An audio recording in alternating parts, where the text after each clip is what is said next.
सौतेली सास। लक्ष्मी का अपने घर में पूरा दबदबा था। हिटलर की तरह वो सारा काम अपने पति और बेटे से करवाती। धीरे धीरे उसके पति की तबीयत खराब रहने लगी। सुनो जी, अब आप बुजुर्ग हो गए हो, काम में भी अब हाथ आपके फुर्ती से नहीं चलते। अरे भाग्यवान, भगवान से डर।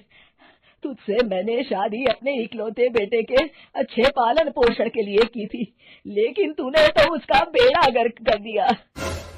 मैंने क्या किया? पढ़ाया लिखाया, अब नौकरी नहीं लग रही तो मैं कैसे जिम्मेदार हो गई? अब घर में बैठकर रोटी तोड़ रहा था तो मैंने कहा काम ही कर ले। एक तो भला करो और ऊपर से बातें सुनो। तभी सारंग वहां आ जाता है। बहुत भूख लगी है माँ, कुछ खाने को दे दो। अब तुम्हारे पापा का हाथ तो चल नहीं रहा है, मैं ही जा रही हूँ आज किचन में, बनाती हूँ कुछ। हे भगवान, कैसे होगा इतना काम मुझसे? लक्ष्मी किचन में काम कर रही होती है कि तभी अचानक उसे आइडिया आता है। अरे मैं भी ना, अरे यहाँ तो फ्री की नौकरानी ला सकती हूँ मैं, फिर मैं क्यों खाना बना रही हूँ?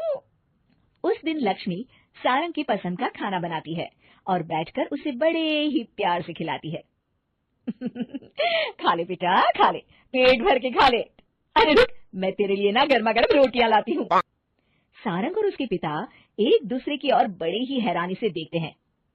बेटा सारंग, जरूर दाल में कुछ काला है, वरना ये औरत तो हमें बासी खाना भी सुकून से ना खाने दे। सुनील की बात लक्ष्मी सुन लेती है और जोर जोर से चिल्लाने लगती है।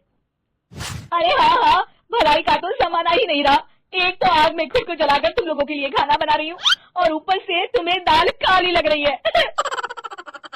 अरे माँ, पिताजी का ये मतलब नहीं था, तुम बुरा मत मानो। अरे हाँ बेटा, तू कहता है तो मान लेती हूँ। लक्ष्मी सारंग के पास बड़े ही प्यार से बैठ जाती है और फिर कहती है, बेटा मैंने ना तेरी शादी करने की सोच ली है, अब तेरे पिताजी के हाथ भी नहीं चलते, तो सोच रही हूँ तेरे लिए बीवी ले आऊं।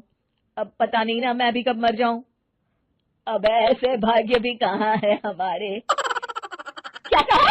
अरे हाँ हाँ, तुम तो चाहते ही हो कि मैं मर जाऊं, लेकिन मैं अपनी प्यारी बहू का चेहरा देखे बिना नहीं मरूंगी। हाँ माँ, शादी तो मैं कर लूं, लेकिन मैं नौकरी नहीं करता, फिर कोई क्यों देगा मुझे अपनी बेटी?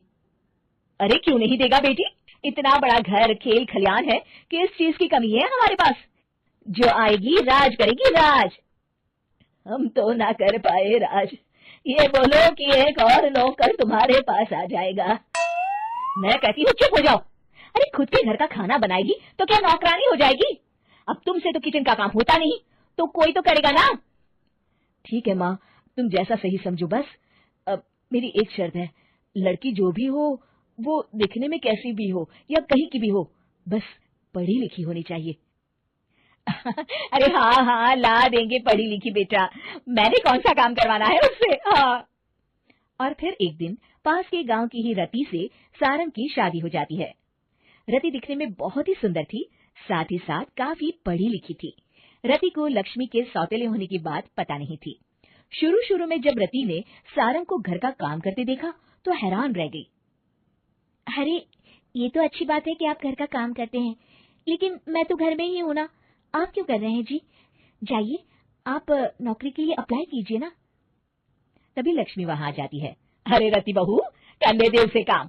और हाँ, मेरे घर के कुछ नियम है, कायदे हैं, यहाँ बीच में ना ही बोलो तो तुम्हारे लिए अच्छा होगा। रति को लक्ष्मी की बात कुछ अजीब सी लगती है। वो समझ नहीं पाती है कि वो ऐसा व्यवहार क्यों कर रही है, लेकिन उसे लक्ष्मी के सौतेले होने के बारे में कुछ पता नहीं चलता है। फिर एक दिन तो हद ही हो जाती है।